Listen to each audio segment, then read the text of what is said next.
आपण आज रामनवमी स्पेशल शेवयाची खीर बनवणार आहोत. त्यासाठी मनुके घेतलेले आहेत 5-6. त्यानंतर चारोळे घेतलेले आहेत.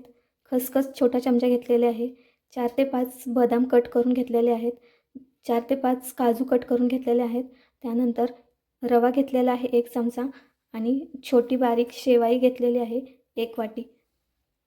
कढई गरम करायला ठेवूयात आपण.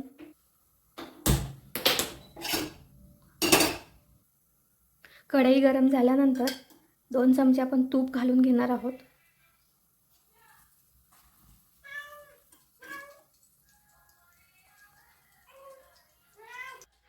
तूप गरम झाल्यानंतर मनुके घालून घेणार आहोत.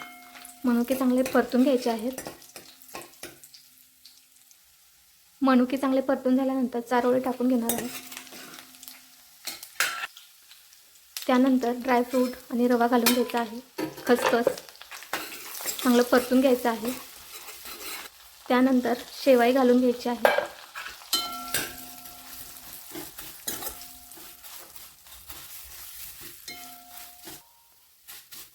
शेवाई चांगली लाल होऊ द्यायची आहे. शेवाई लाल झाल्यानंतर आपण दूध घालून घ्यायचं आहे.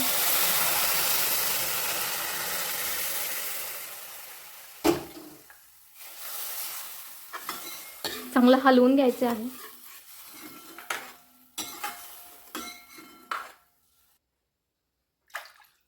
हव्या त्या प्रमाणामध्ये दूध घ्या. मी 1 लिटर दूध घेतलेलं आहे. खीर चांगली घट्ट होईपर्यंत हलवून घ्यायची आहे. चांगली घट्ट होईपर्यंत शिजवून घ्या. 2 ते 3 विलायची घेऊन त्याची पावडर बनवलेली आहे 1 चमचा, ते टाकून घ्यायची आहे.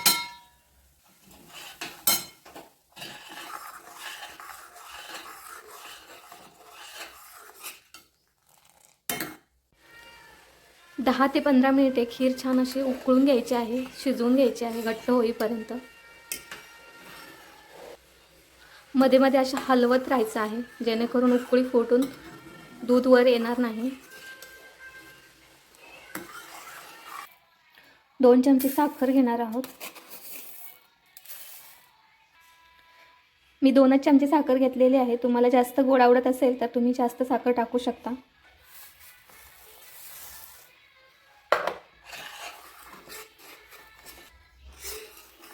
बघू शकता खीर घट्ट होत आलेली आहे. अजून थोडीशी उकळून घ्यायची आहे. थंड झाल्यानंतर अजून घट्ट होते, त्यामुळे जास्त पण घट्ट नाही बनवायची. खीर आपली बनवून झालेली आहे.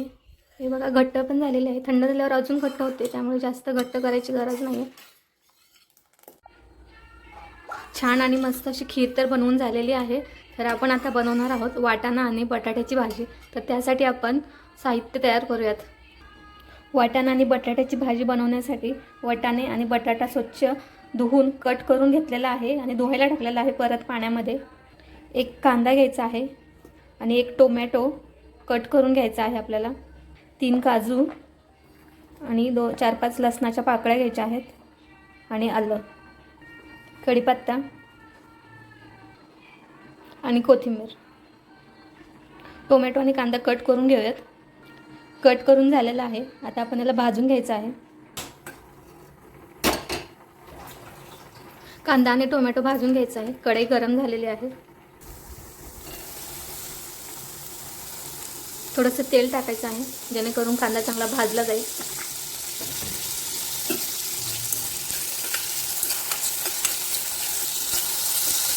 आता आपण 3 काजू ह्याच्यातच टाकायचे आहेत. हे आलं ह्याच्यात टाकायचं. त्यानंतर लसूण पण टाकून द्यायचं.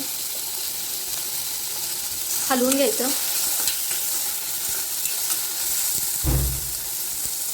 आणि झाकण ठेवून द्यायचं. 5 मिनिट असंच ठेवायचं. 5 मिनिट झाले आहेत. 5 मिनिट आणि आपला मसाला भाजून तयार आहे. बघा,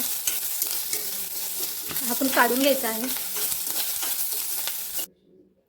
मसाला काढून घेतला आहे. आपण थंड झाल्यानंतर वाटून घेणार आहोत. मसाला थंड झाल्यानंतर मिक्सरच्या भांड्यामध्ये आपण वाटून घेणार आहोत. सर्व एकत्र वाटला तरी चालेल.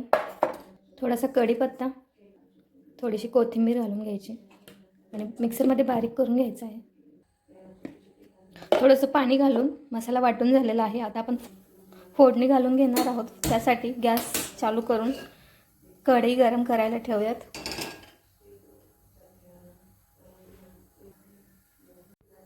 कढई गरम करण्यासाठी ठेवली आहे. त्यानंतर कढई गरम झाल्यानंतर तेल घालून घ्यायचं.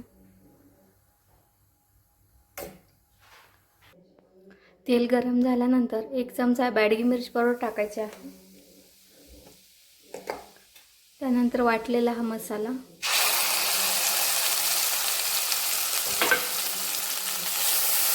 चांगला हलवून घ्यायचा आहे. मसाला भाजण्यासाठी थोडंसं पाणी टाकून घ्यायचं आहे. पाणी टाकून चांगला मसाला भाजून घ्यायचा आहे तेल सुटेपर्यंत. अर्धा चमचा मीठ घालून घ्यायचं आहे.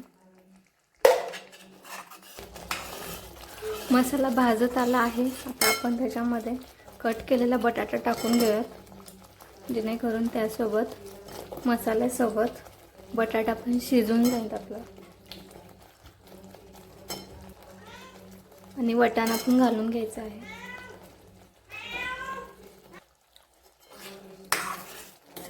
हलवून घ्यायचं आहे. 10 ते 15 मिनिटे शिजवून घ्यायचा आहे बटाटा आणि वाटाणा.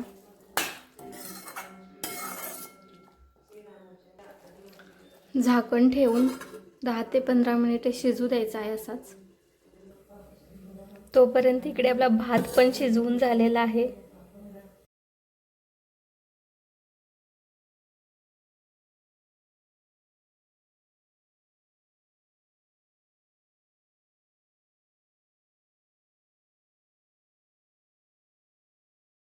इकडे थोडेसे नाचणीचे पापड मी तळून घेतलेले आहेत.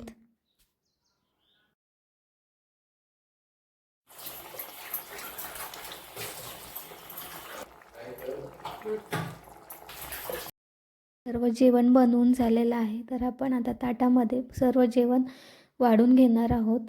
भाजी, खीर, भात आणि चपाती आणि पापड. त्यानंतर श्रीरामांना आपण नैवेद्य दाखवून घेणार आहोत. अशा पद्धतीने मी रामनवमी स्पेशल बटाट्याची भाजी आणि खीर बनवलेली आहे. तर कशी वाटली नक्की सांगा. व्हिडिओ आवडला असेल तर लाईक करा आणि चॅनलला सबस्क्राईब करा. चला तर भेटूया नेक्स्ट व्हिडिओ घेऊन, नेक्स्ट रेसिपी घेऊन.